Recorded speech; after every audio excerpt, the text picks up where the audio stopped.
허리 디스크라는 말을 듣고 나면 어떤 게 떠오르세요? 나 이제 수술해야 되나? 칼 대야 되는 건가? 멀쩡한 허리로 살아갈 수 없는 건가? 이런 절망 많이 떠오르시죠? 밤에 통증으로 뒤척이시면서 눈물 흘리셨다는 분들, 저는 환자분들을 진료하면서 많이 보게 됩니다. 그런데 이 허리 디스크요, 관리 잘 하시면 수술 없이 잘 살아가실 수가 있고 충분히 치료가 되실 수 있다는 사실, 오늘 제가 그 방법 그리고 희망을 드리려고 합니다. 허리 디스크와 근육에 의한 통증, 그리고 협착을 구분할 수 있는 자가진단법, 그리고 허리 통증을 좀 완화시킬 수 있는 스트레칭까지 오늘 알려드릴 테니까요, 희망 찾아서 가시죠.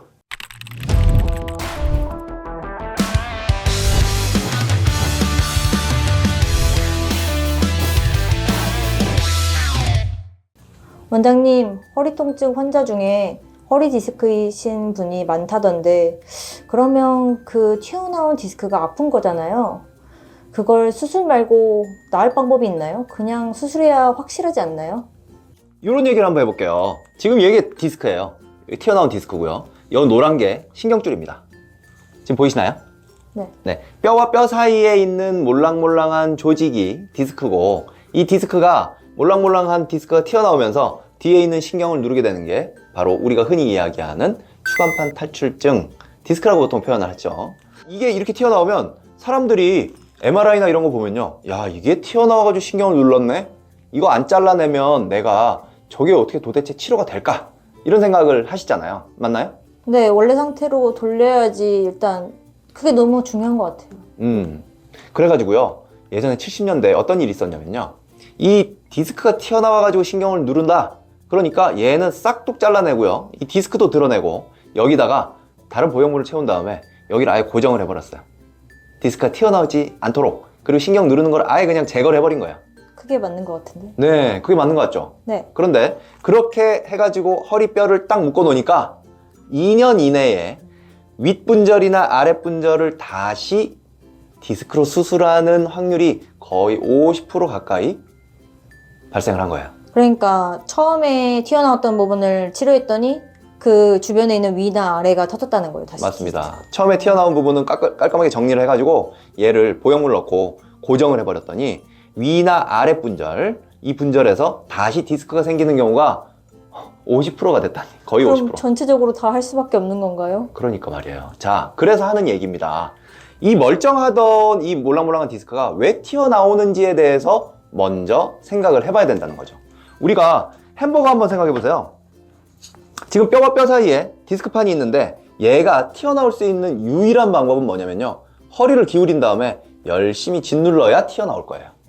햄버거 보면요, 우리 햄버거 안에 패티가 있는데 햄버거 빵을 가운데 딱 잡고 이렇게 힘을 주고 있으면 절대로 햄버거 패티가 튀어나올 일이 없죠. 근데 우리가 햄버거 먹으려고 햄버거 끝을 잡아. 그러면은 빵이 기울어지면서 안에 있는 패티가 튀어나오게 되죠. 그래서 디스크도 마찬가지란 얘기예요. 디스크가 튀어나와서 뭔가를 신경을 누르는 거 문제는 맞습니다. 근데 중요한 건 뭐냐, 그 이전에 허리뼈가 기울어져서 계속 디스크를 튀어나오게 하는 힘, 이 힘이 해결이 되지 않으면 사실은 디스크가 튀어나온 부분만 해결을 한다고 그래가지고 해결이 안 된다는 얘기예요. 그래서 이 기울어진 부분, 이 부분에 관여하는 허리 주변의 근육, 그리고 기울어진 골반, 이런 부분들을 아주 중요하게 생각하고 우선적으로 치료를 해주는 게 더 중요하다는 이야기입니다. 그럼 원장님, 허리 디스크로 수술 안 하고도 그런 치료만으로도 나을 수가 있나요? 네, 아프게? 맞습니다. 국내에서 발표된 논문들을 보면요, 허리 디스크의 경우에 수술을 하지 않고 보존적인 치료들만 해서 완치가 될 확률이 거의 80%에 육박합니다. 80%나. 네. 그럼요. 놀랍죠? 네. 근데 제가 그냥 하는 얘기가 아니에요. 이건 국내에 많은 논문들이 입을 모아서 하고 있는 얘기입니다. 그래서 허리 디스크 하면 수술을 먼저 떠올리시지만 사실은 10명 중에 2명 정도만 반드시 수술이 필요하고 8명 정도는 수술 없이도 잘 나을 수 있다 라고 하는 게 결론입니다. 그래도 원장님, 수술하면 더 빨리 낫지 않을까요? 그리고 치료를 하는 게 더 좋을 것 같은데. 우리 수술이라고 하는 게요, 결국 우리 몸에 뭔가를 절제를 하고 그 절제 과정에서 피도 나겠지만 이 조직들이 원래 상태로 똑같지 않아요. 자, 이런 생각 한번 해보세요. 우리 이빨을 어쨌든 우리 이빨 쓰는 게 좋지 임플란트 쓰는 게 더 좋은가요? 아니요. 그렇지 않잖아요. 누구나 다 그건 아실 거예요. 우리 몸에 원래 우리가 가지고 있는 부분들을 최대한 활용해서 쓰는 게 가장 좋다라는 사실은 누구나 다 공감하고 동의하는 사실일 겁니다. 임플란트보다는 내 이빨이 좋죠. 수술하시게 되면 단기적으로는 빨리 낫는 장점이 있을 수 있습니다. 하지만 장기적으로 볼 땐 재활에도 시간이 많이 걸리고요. 그리고 수술 이후에도 통증에 시달리시는 분들이 꽤나 있습니다. 그래서 결국 고전적 치료를 한다는 것은 시간은 좀 걸리지만 결국은 내 몸을 돕고 내 몸을 지키면서 회복할 수 있는 장점이 있습니다. 그러면 원장님, MRI에 디스크가 보인다고 꼭 수술해야 되는 건 아니고 보존적으로 내 몸을 지키면 되는 게 좋다는 거죠? 맞습니다. 좋습니다. 그리고 네. 그 부분들 때문에 사실은 평소에 관리가 필요하다는 것이죠. 허리 근육이나 기울어진 부분들에 대한 관리가 필요하다는 것이죠. 그래서 디스크라고 하면 수술만 생각하실 게 아니고 평소에 기울어진 골반이라든지 허리 주변의 근육들의 불편감이 있을 때 관리해주는 거, 이게 훨씬 중요하다는 얘기입니다. 통증이 생기는 요소들 중에 큰 세 가지가 있습니다. 첫 번째는 뭐냐? 근육에 의한 통증. 그리고 두 번째는 허리 디스크에 의한 통증. 그리고 세 번째는 바로 협착에 의한 통증인데요. 물론 이외에도 허리 통증을 유발하는 다른 요소들이 많이 있지만 사실 이 세 가지가 가장 주요하고 나머지들은 좀 적다고 볼 수가 있습니다. 선생님, 근데 그거를 꼭 구분해야 되나요? 네, 이 세 가지를 구분하는 것은 사실 의사한테 가장 중요한 일이겠죠. 하지만 환자분들도 알고 계시는 게 굉장히 중요한 이유는 뭐냐면 내가 허리 디스크인 줄 알고 시컨 치료했는데 안 나. 근데 사실은 요 특징을 잘 살펴보니까 허리 디스크가 아니고 근육 기인성이 좀 높을 수 있잖아요. 이 세 가지를 구분하실 수 있다면 사실은 조금 더 효율성 있게 수술 없이 관리하는데 도움이 되실 수 있습니다. 세 가지 통증에 대한 특징을 말씀을 드려볼 테니까 이 중에서 디스크에 의한 통증이 어떤 걸지 한번 맞춰보십시오. 지금 듣고 계신 시청자분들도 한번 같이 맞춰보시면 좋을 것 같습니다. 첫 번째, 아침에 자고 일어나니까 허리가 아프고 네. 좀 움직이면 덜하고 네. 오래 앉았다 일어나면 허리가 아프고 네. 그리고 주로 한쪽으로 아프다. 디스크가 맞다. 아직 나머지 두 개 얘기도 안 했는데 그래요? 너무 성급한 거 아니야? 확실해? 확실해? 디스크가 맞다. 땡! 나야. 두 번째 예시 다시 얘기해 그럼 주세요. 그러면 뭐에 의한 통증일까? 혹시 네, 어떤 게요? 지금 내가 말한 게 땡이라고요? 그럼 근육에 의한 통증. 둘 중에 하나 찍는 건 잘하네. 이게 사실 근육에 의한 통증의 특징입니다. 그러면 이제 둘 중에 하나가 디스크에 의한 통증인데 네. 자 봐봐요. 네. 걸을 때 일정 정도 거리를 걸으면 네. 다리에 힘이 빠져서 저리고 다리에 힘이 빠져서 주저앉아야 된다. 그리고 응? 뭐라 그래? 벌써 왔어. 뭔데? 더 들으시면 안 돼요? 하나만 더 얘기해 볼게요. 마지막 하나는 뭐냐? 네. 한쪽으로 허리를 숙인다든지 재채기를 한다든지 동작을 할 때 한쪽으로 찌릿찌릿 다리가 저리다. 혹은 엉덩이 통증이나 다리 저림이 허리를 숙일 때 발생하기도 한다. 걸을 때 힘이 빠지는 게 디스크입니다. 땡! 아니에요? 그래서 이 세 가지가 사실 굉장히 헷갈립니다. 그리고 환자분들이 표현을 하실 때는 이 세 가지가 따로 이렇게 명확하게 구분되는 것이 아니고 혼재되어 있는 경우들도 굉장히 많아요. 근데 정답을 말씀드리자면 허리를 숙였을 때 혹은 재채기를 할 때 다리 아래로 연결되는 방사통이라고 보통 부르거든요. 찌릿찌릿 길게 저린 증상이 있다. 요게 이제 디스크에 해당됩니다. 이런 증상 겪어본 적 있으세요? 아니요. 없어요? 네. 다행이네. 그리고 마지막 뭐냐면 몇 미터를 걸으면 다리에 힘이 빠져서 보통 고무다리라고 표현합니다.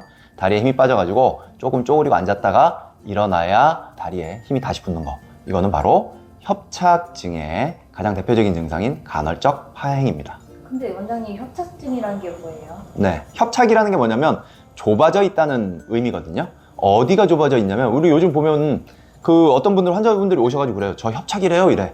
그래서 어디서 그랬어요? 그러면 엑스레이를 찍어봤더니 협착이래요. 근데 사실은요, 엑스레이상의 이 척추 사이의 간격이 좁아져 있는 부분은 엄밀하게 이야기하자면 협착이라고 이야기하기는 좀 곤란하고요. 원래는 뭐냐면 척추가 이렇게 세로로 있어요. 그 세로 안쪽에 보면 이렇게 구멍이 있습니다.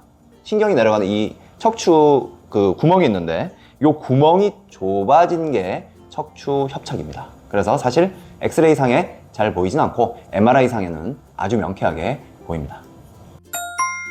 자, 디스크에 도움이 되는 운동을 오늘 한번 해보려고 합니다. 제일 많이 알려진 건 사실 신전 운동이거든요. 신전 운동의 하나, 바로 고양이 자세.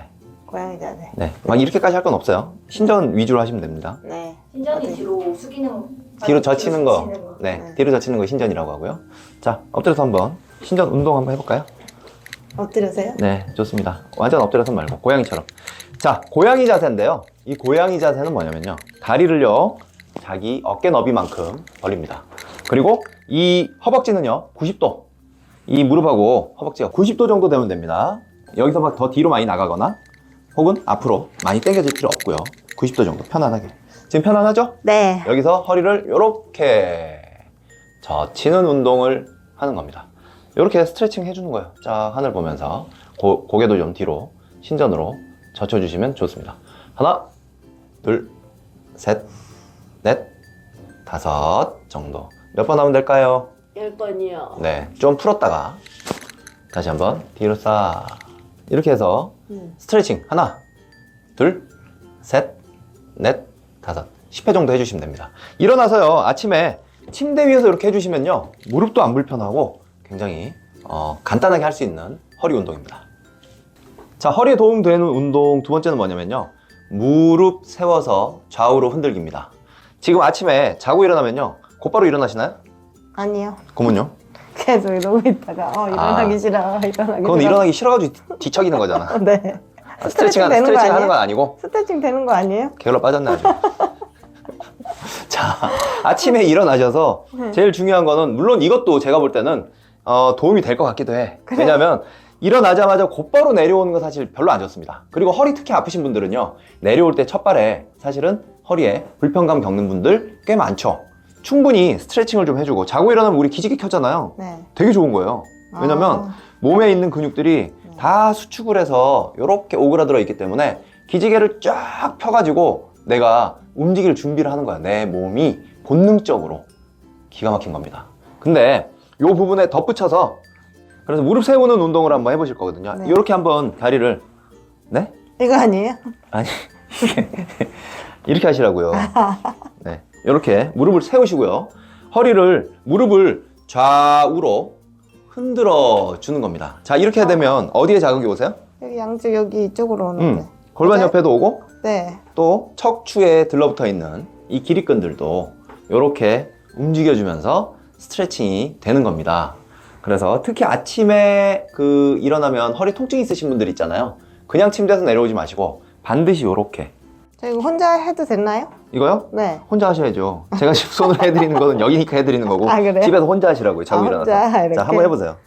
잘 된다, 원장님. 잘 되죠? 네. 충분히 혼자 하실 수 있다는 거를 지금 확인하셨을 겁니다. 그래서 이렇게 좌로 네. 10번, 10번. 우로 10번, 네. 좌로 10번. 10번, 우로 10번. 이렇게 틈틈이 20번씩 2세트 하고 일어나시면 딱 개운하실 거예요. 이거 하다가 지각하면 저희 경의서잖아요, 원장님. 네, 이거 하다 지각하시면 경의서에 쓰시면 되죠. 이거 허리 스트레칭 하다가 지각함. 하다가 네. 지각함. 그러면은 맞아, 원장님이 꼭 하라고 했음. 네, 제가 하라고 했더라도 좀 일찍 일어나서 해야지. 이거 하다 지각하시면 네. 어떻게 된다? 경의서다. 경의서 그대로 씁니다. 네. 이번에는 뭐냐면요, 한쪽으로 허리 아프신 분들 굉장히 많으시거든요. 이 한쪽으로 허리 아플 때 할 수 있는 운동입니다. 슈퍼맨 운동이라고 제가 이제 이름을 보통 붙였는데, 자, 왼쪽 허리가 아프다 라고 하시면 왼쪽 허리가 위로 가도록 옆으로 눕습니다. 이 허리 밑에, 오른쪽 허리 밑에는 베개를 받치시는 거. 이거보다 조금 더 높아도 좋습니다. 접어서 2번 접을게요. 이렇게 조금 높아도 좋아요. 그럼 어떻게 되냐면 허리가 이렇게, 왼쪽 아픈 쪽 허리가 볼록하게 되시잖아요. 그래서 이 상태에서 왼쪽 허리를 쭉 당겨주는 스트레칭을 하는 거예요. 이렇게 쭉 슈퍼맨처럼 쫙, 주먹을 위로 발사, 다리도 아래로 쫙 차듯이. 이렇게요? 네, 좋습니다. 좋습니다. 발사. 그래서 이렇게 옆으로 쫙 이렇게 당겨지는 스트레칭, 이 왼쪽이 풀어주시고, 네, 다시 한번 쭉 당기는 스트레칭. 선생님 자극이 오나요? 어디로 자극이 오세요? 여기 이 팔이랑 다리랑 쭉쭉 늘어나는 것 같아요. 여기는요? 거의 잘 안 하는데요. 잘못하셨는데 그러면 다리를 이렇게 더 네. 엉덩이를 좀 이렇게 해서 네. 여기가 평평하게 되도록. 네, 좋습니다. 허리가 이렇게 늘어질 수 있도록, 당겨질 수 있도록 해야 되는 거거든요. 지금 자극 오시나요? 허리 쪽으로 이렇게 당겨지는 자극. 골반을 밑으로 밀듯이 이렇게 가야 돼요. 쉽지 어때요? 않네. 지금 좀 와요. 이렇게 여기에 자극이 와야 돼요. 여기가 스트레칭 되는 운동이거든요. 그리고 다시 풀었다가 골반에 자극이 제대로 안 오신다면 뭐냐면 커브를 주고 있는 거예요. 다리를 이렇게 완전히 길게 펴보세요. 일자로. 진짜로. 됐나요? 이렇게 해서 여기에 자극이 오도록. 아유. 자, 일자로 피니까 자. 온다. 일자로 피니까 오죠? 쭉 당겨주시고 힘 빼시고 한 번 더 쭉 당겨주시고 힘 빼시고 이렇게 스트레칭을 해주는 겁니다. 왼쪽 허리가 아플 때는 왼쪽이 위로 오도록. 10번이죠, 원장님 이제. 네, 10번 10번 정도 하시고 네. 3세트 20번 하면 안 돼요? 20번 하면 네. 30번 하세요. 지각하면 어떡해요? 지각하면요? 경희서. 경에서. 원장님 그러면 수술 말고도 가능한 치료 방법이 어떤 거가 있을까요? 양안방에서 다양한 보존적 기법들을 사용하고 있습니다. 모두 다 환자 개개의 특성에 맞춰서 사실은 맞는 것도 있고 안 맞는 것도 있을 수 있습니다. 하지만 이제 제가 이제 추천드리는 부분들은 사실은 골반의 높낮이를 맞추는 교정 기법들, 추나요법이라든지 그리고 약침 같은 거를 통해서 주변에 디스크 주변에 붓기라든지 염증을 없앤다든지 약물, 한약물 여러 가지들을 써볼 수 있고 그리고 평상시에 이런 치료들 이전에 평상시에 허리 스트레칭 해주고 양쪽을 똑같이 쓰는 운동을 주기적으로 해주는 거 가장 중요합니다. 그리고 일상생활에서 이 기울어진 골반이라든지 이 편측으로 뭔가 하는 거를 줄여주는 게 굉장히 중요한데요. 한쪽으로 다리를 꼰다든지 기울인다든지 하는 거 이런 생활 자세 교정이 무척 중요한데 이건 마치 뭐랑 비슷한 거냐면요. 담배를 매일매일 피는데요. 폐에 대한 약만 찾아다니는 거랑 똑같아요. 근원적인 문제인 담배를 끊을 생각을 먼저 해야지 자꾸 약만 찾아서 떠돌 게 아니고 평상시에 이런 일상에서의 어떤 생활 습관, 교정, 그리고 관리 이런 부분들을 먼저 충분히 하시고 그래도 안 되면 약 먹어야지 어떡하겠습니까? 그러면 저희 저번에 한 핸드폰 손에 들기 이런 거 하면 참 좋겠네요, 원장님. 그럼요. 비틀어진 골반이라든지 네. 핸드폰 손에 들기라든지 골반 틀어진 거에 대한 교정이 궁금하신 분들은 위에 링크를 타고 들어가시면 이전 영상을 또 보실 수가 있습니다. 평상시에 그런 관리들 아주 돈 들이지 않고 가볍게 할 수 있는 관리들 굉장히 많거든요. 그런 부분들을 좀 해주시는 게 중요합니다. 원장님 그러면 일상생활에서 피해야 될 습관이 뭘까요? 허리가 안 아프려면? 네. 첫 번째는 뭐냐면요. 허리를 막 굽혀가지고 무게를 걸어서 쓰는 습관은 좀 피하시는 게 좋습니다. 무슨 얘기냐면 싱크대 같은 데서 싱크대 아니고 세면대 같은 데서 우리 세수할 때도요. 허리를 숙여가지고 허리에 오로지 힘을 줘가지고 움직이잖아요. 이런 부분들을 좀 피하시는 게 좋아요. 원장님은 싱크대에서 세수하시는 거예요? 싱크대가 아니고 세면대입니다. 그래서 숙일 때에도 양쪽 다리를 똑같이 놓은 상태에서 허리를 숙이면요. 허리에 로딩이 굉장히 많이 갑니다. 그래서 한쪽 다리를 앞으로 뻗고 숙인다든지 혹은 무거운 물건 들 때 그냥 숙여가지고 번쩍 들지 마시고 무릎 위에 한번 얹었다가 든다든지 이런 생활 속 작은 습관들만 고친다고 해도 굉장히 허리 건강에 도움이 되니까 반드시 기억해 주십시오. 근데 무거운 물건을 들 때 어떻게 무릎에 올리고 들 수가 있죠? 무거운 물건 스쿼트처럼 앉았다가 들어 올리는 거 말씀하시는 거 아니에요? 네, 맞아요. 그러니까 무거운 물건 들 때 이게 허리를 이렇게 빼고 엉덩이 뺀 상태에서 스쿼트 할 그 때처럼 말이구나. 들어서 올리는데 그냥 올리는 것보다는요. 무릎에 한번 무릎에 이렇게 한 번 돼요? 멈췄다가 올리시는 게 살짝. 효과적이에요. 나는 무릎에 올리는 게 더 힘들 것 같아서. 네, 무릎에 올려놓고 있으란 얘기 아니에요. 그 말인 줄 알았어. 그리고 의자에 앉을 때도 한쪽으로 다리를 꼬는 습관이라든지 그리고 이렇게 엉거주춤 이렇게 앉는 거 있잖아요. 허리는 네. 숙여지면 숙여질수록 굽혀지면 굽혀질수록 안 좋습니다. 바른 자세로 허리를 좀 이렇게 고추 세우고 앉는 것이 좋습니다. 허리 디스크라고 해서 수술해야 되겠네 혹은 내가 이제는 멀쩡한 허리로 살 수가 있을까 너무 걱정하지 마십시오. 허리 디스크 수술 없이도 다 관리만 잘 하면 잘 살아가실 수가 있습니다. 허리 아프신 분들 오늘 제가 알려드린 스트레칭 그리고 몇 가지 운동법 반드시 해보시고요. 주변에 혹시 허리가 불편하신 분들이 있으시다면 이 영상 많이 공유해서 다들 허리 안 아픈 슬기로운 허리 생활 하실 수 있기 바라겠습니다. 오늘 영상 도움이 되셨다면 구독, 좋아요, 알림 설정 여기 옆에 종 모양 아시죠?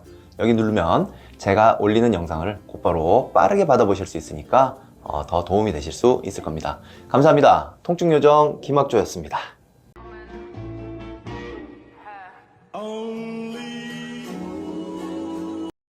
통증 어떻게 하우림 통증 다스림 하우림 당신의 건강을 지켜주는 우리는